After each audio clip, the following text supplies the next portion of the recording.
یہ اس ڈیم سے آب پاشی کے لیے نہریں نکال لیتے، اپنے کھیتوں کو سیراب کیا، انگور اور زیتون کے باغ لگائے، پھول اور اناج سے وہ لوگ مالا مال ہو گئے۔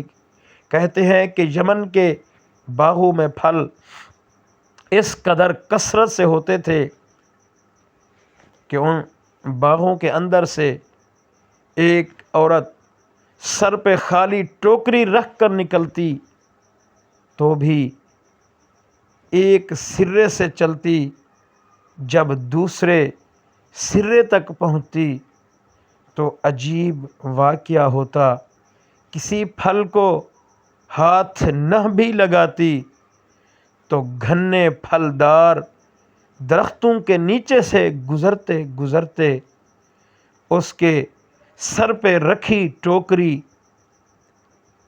پھلوں سے خود بخود بھر جاتی۔ پاکیزہ اور صاف ستھرا ماحول تھا، نہ مچھر تھی، نہ مکھی، نہ کھٹمل، بلکہ خوشحالی ہی خوشحالی تھی۔ یہ سبا بن یعرب کے زمانے کا تھا، پھر وہ ناشکرے ہو گئے۔ اللہ تبارک و تعالی نے پانی کو روک کے رکھے، کھڑے بند میں چوہے چھوڑ دیے۔ کہتے ہیں کہ چوہوں کے بل عمر بن عامر لخمی جو قوم سبا کا امیر تھا اسے نظر آ گئے۔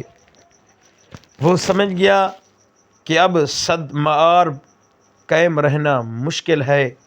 ڈیم کے بند ٹوٹے تو اس کے گرد گرد کھڑی کھیتیاں، باغ باغیچے، بستیاں، گھر گلیاں، بازار، سب کچھ وہ بہا گیا۔ اس نے دل ہی دل میں یمن چھوڑنے کا ارادہ کر لیا۔ یہ بھی روایت میں ہے کہ اس کی بیوی طریفہ بنت خیر حمیرہ کاہنہ تھی۔ اس نے حساب لگا کر اپنے میاں کو پہلے ہی بتا دیا تھا کہ یہ علاقہ ان قریب تباہ ہو جائے گا۔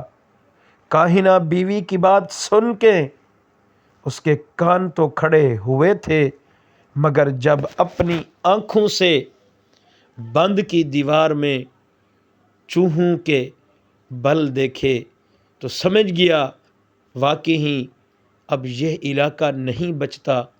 وہ بندہ چالاک تھا، اس نے سوچا اگر وہ دل کی بات سچ سچ لوگوں کو بتا دے گا تو پورے علاقے میں شور ہو جائے گا، اپنی چھوڑی جانے والی زمینوں، فصلوں، باغوں کا کچھ معاوضہ بھی نہ ملے گا۔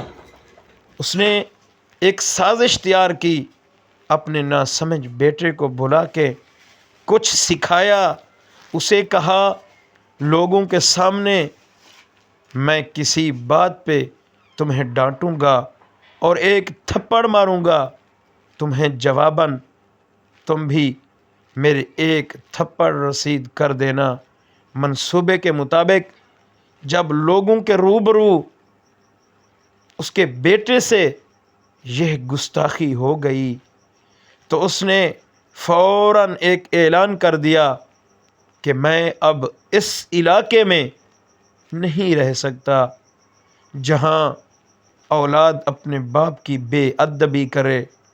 میں یہ علاقہ ابھی سے چھوڑ رہا ہوں۔ میرے باغ، میری زمینیں اور میری یہ حویلیاں کسی نے خریدنی ہیں تو خرید لے، میں جا رہا ہوں یہ یمن کا علاقہ چھوڑ کے۔ تو دوستو، اس نے کس طرح سے یہ چالاکی کھیلی، لیکن اللہ تبارک و تعالی نے جب ان لوگوں کو تباہ کرنا چاہا تو کسی نے بچانے کی کوشش تک نہیں کی، کیونکہ وہ رب تعالی سارے منصوبے جاننے والا ہے، وہ سب غیب کا علم رکھتا ہے، اسے پتہ ہے کہ کیا ہونے والا ہے۔